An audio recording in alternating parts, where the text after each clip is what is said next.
Dans cette 10e capsule, nous allons continuer, c'est-à-dire nous allons traiter le deuxième point, la deuxième section du dernier chapitre sur les fondements de la direction. Alors, on est dans le dernier chapitre sur la direction et pouvoir. Et donc, on avait fait un petit récapitulatif dans la capsule précédente sur les fonctions de l'entreprise et les différentes parties prenantes dans une entreprise. Et donc là, maintenant, on va s'intéresser aux fondements de la direction. Tout d'abord, il faut préciser que dans ce chapitre, normalement, puisqu'on va s'intéresser à la fonction de direction, donc on va essayer de s'intéresser à la fonction de direction à travers 3 axes. Tout d'abord, nous allons nous intéresser au fondement du pouvoir, c'est-à-dire on va essayer d'analyser et d'étudier sur quoi repose le pouvoir dans une organisation. Deuxième axe, nous allons nous intéresser aux manifestations du pouvoir, c'est-à-dire quels sont les rôles et les missions d'un directeur ou d'un manager. Et puis, en dernier lieu, nous allons nous intéresser aux différents modes d'exercice du pouvoir, c'est-à-dire avec quel style le dirigeant exerce ses rôles et puis quels sont les différents styles d'exercice du pouvoir qui existent dans la littérature. Alors, au niveau de la direction, on sait que toutes les organisations, ils ont un organe de direction, c'est-à-dire contrairement à un certain nombre de fonctions que l'entreprise elle peut externaliser, la direction est la seule fonction qui ne peut pas être externalisée. Bien sûr, c'est le cœur, la direction, c'est le cœur battant de l'entreprise. Et avant de commencer toute chose, on doit faire la distinction entre ce que c'est diriger et organiser. Normalement, diriger, ça concerne la partie amont, bien sûr, la partie amont d'un processus managérial qui consiste à l'élaboration des plans et à la conduite et au pilotage de tout le fonctionnement, bien sûr, de l'entreprise. Alors, quand on parle d'organiser, au fait, ça consiste, bien sûr, à assurer le fonctionnement de l'organisation.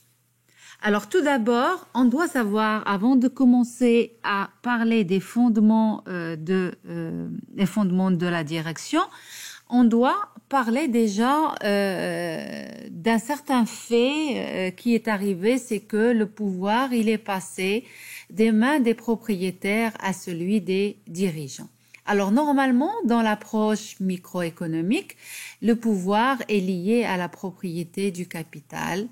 Et c'est l'entrepreneur qui a la propriété des moyens de production, puisque c'est lui qui va prendre le risque d'investir dans l'entreprise et par conséquent, c'est lui qui a normalement le pouvoir. Donc on dit que le pouvoir est exercé par celui qui possède et celui qui risque.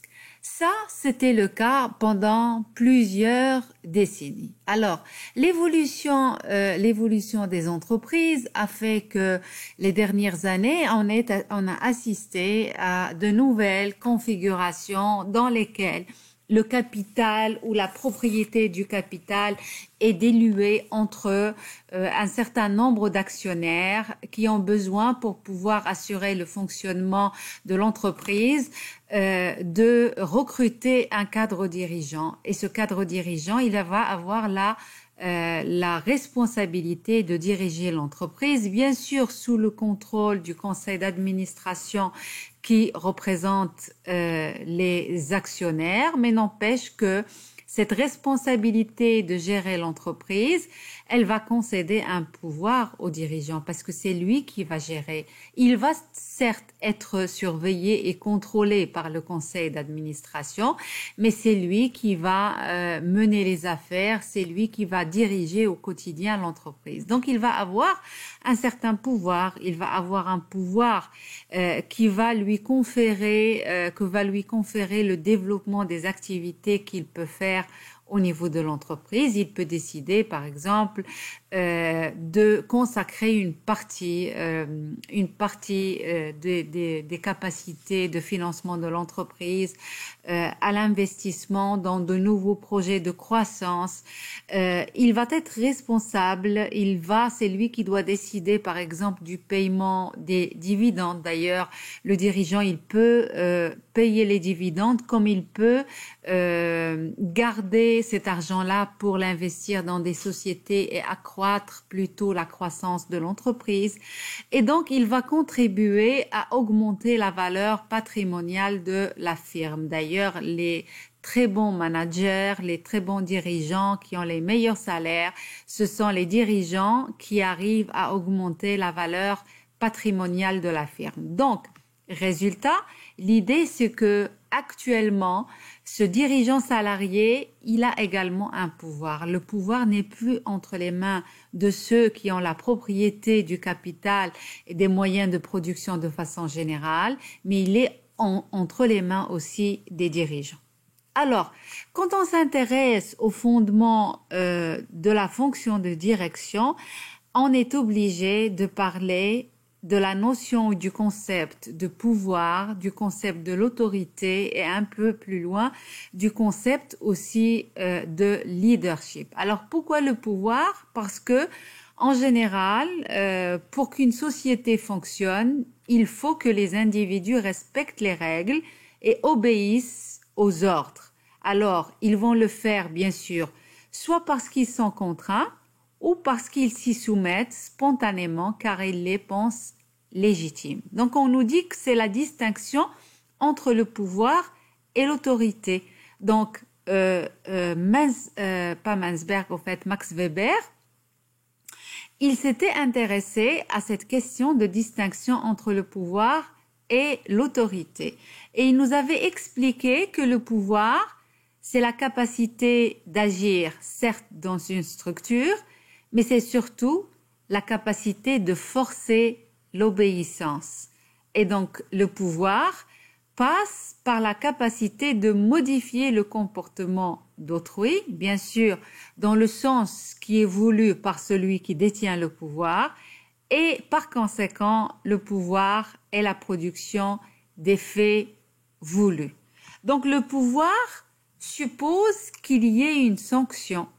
C'est pour cela qu'on dit que c'est forcer l'obéissance. Forcer l'obéissance parce que il y a cette capacité, bien sûr, d'infliger des sanctions.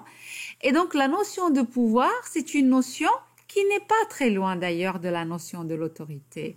Donc, on a dit que le pouvoir, c'est la capacité de forcer l'obéissance. Donc, ça suppose un système de sanctions. Mais l'autorité, c'est la capacité aussi mais de faire observer, c'est-à-dire d'avoir l'obéissance, mais de façon volontaire. Donc c'est pour cela qu'on dit que l'autorité, c'est la capacité de faire observer volontairement les ordres. Et l'autorité, elle suppose l'acceptation de la domination qui va être considérée comme légitime, mashroua. Donc c'est pour cela que on disait que l'autorité, ça va être une forme de pouvoir légitime. Légitime, cette légitimisation du pouvoir, elle va se fonder, par exemple, elle va se fonder sur la fonction de celui qui exerce le pouvoir. Et donc, on va dire que l'autorité, elle va renvoyer à un pouvoir qui est lié au poste ou à la fonction, c'est-à-dire un pouvoir formel, officiel, qui va constituer également une forme de pouvoir légitime. Donc à ce niveau-là, on peut dire que l'autorité, c'est une forme de pouvoir qui est légitime. Donc on avait expliqué que le pouvoir, c'est la possibilité qu'a un individu d'imposer sa volonté à un autre, alors que l'autorité, c'est la possibilité d'avoir l'obéissance de façon, bien sûr, de façon volontaire, par exemple, dans la forme organisationnelle, bureaucratique qui a été préconisée par Max Weber, c'était le fait de baser ce pouvoir sur des règles qui se basent sur le droit et qui sont appliquées de façon formelle à tous, ce qui va faire que les gens vont les trouver légitimes. Alors en matière de fondement de l'autorité, il y a également le leadership. Le leadership est un concept très intéressant. C'est un concept dont on parle beaucoup au niveau de la direction de l'entreprise et dont on parle beaucoup dans tout ce qui est discipline de ressources humaines, parce que le leadership il va avoir trait à tout ce qui est gestion de groupe et la capacité de mener les groupes aussi volontairement vers l'atteinte, bien sûr, des objectifs. Alors, qu'est-ce que le leadership? Le leadership, bien sûr, ça vient de l'anglais et c'est la capacité d'un individu à conduire d'autres individus ou organisations dans le but d'atteindre certains objectifs. Donc, c'est la capacité d'un individu à influencer les autres. Et là, on dit que l'influence, c'est la capacité d'un individu à modifier les attitudes, les comportements ou les méthodes d'un autre individu. Alors, un leader, c'est simple, c'est quelqu'un qui est capable de guider, d'influencer et d'inspirer. Un leader, c'est pas forcément, c'est-à-dire un gestionnaire, c'est pas forcément toujours un leader. C'est pour cela qu'on dit qu'un leader, il se distingue d'un gestionnaire ou d'un décideur par les capacités pour mener un groupe ou l'organisation ou le pays à un autre stade de développement.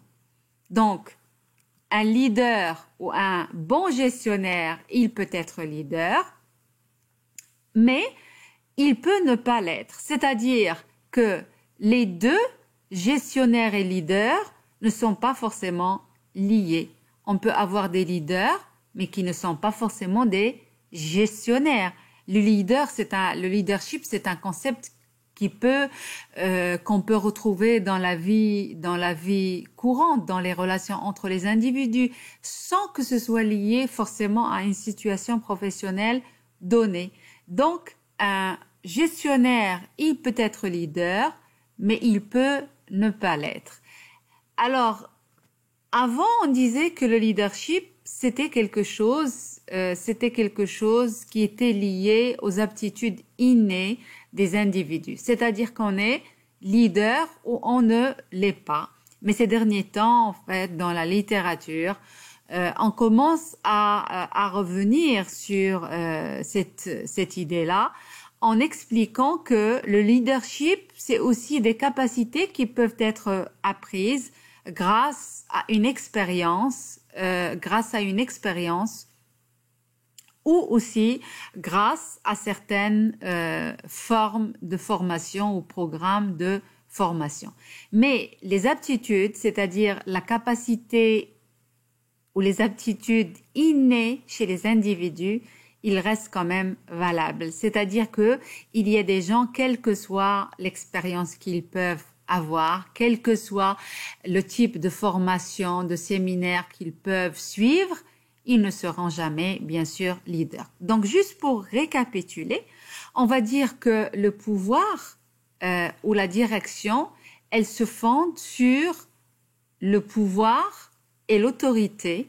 L'autorité, qu'on a dit que c'est un pouvoir qui est considéré comme légitime.